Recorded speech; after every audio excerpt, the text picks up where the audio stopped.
My first guest is Shashi Shekhar Vempati. He's been former CEO at Prasar Bharati. He's now co-founder of Deep Tech for Bharat.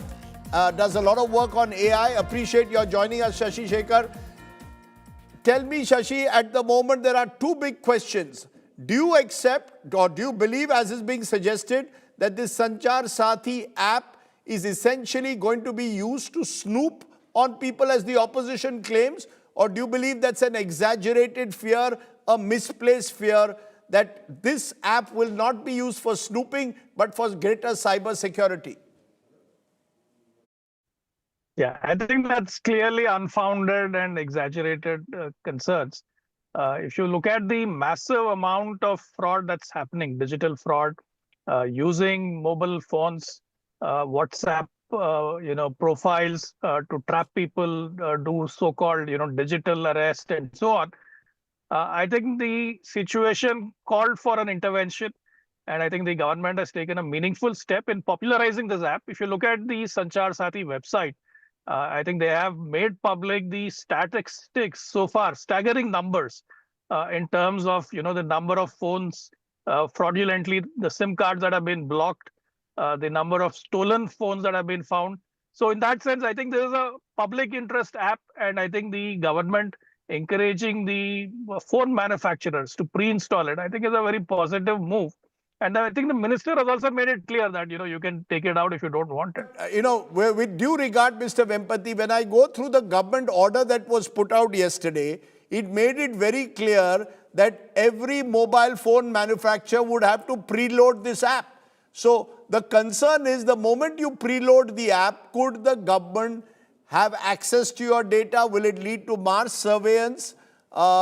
Should not the user have the right to install or uninstall an app? Why should the government decide which app is to be used?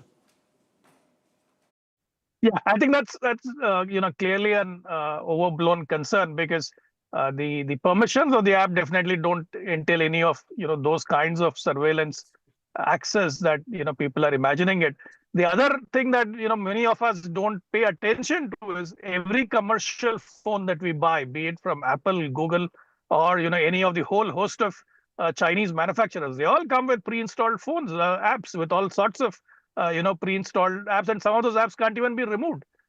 So in that sense, I think while we very unwittingly have adopted all of those apps, I think when the government has taken a progressive step to create awareness about cybersecurity and cyber fraud, especially because mobile phones today in India are being used heavily for payments through UPI, for Aadhaar verification and so on. I think it's all the more important to create this awareness. And if someone doesn't want the app, they can take it off their phones.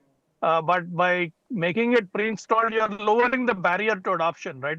Otherwise, most of the time, we're not even aware of what avenues are there for grievance redressal or for filing cyber complaints and so on. I think this kind of lowers that barrier, makes it easily accessible to a lot of people.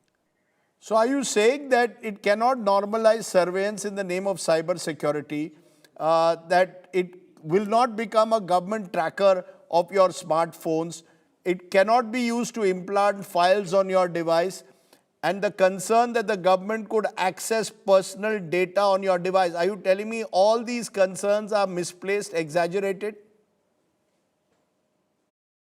Absolutely. And I think, as far as any legitimate law enforcement access is concerned, I think the government, I'm sure, has enough tools to do that where, the law permits it.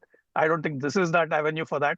I think this needs to be looked at from the point of view of creating awareness. Just look at the numbers, right? I was looking at some very staggering numbers recently shared on just in Bangalore City, which is perhaps the most tech-savvy city. Hundreds of crores of rupees lost to digital fraud, which speaks very poorly of the average cyber awareness.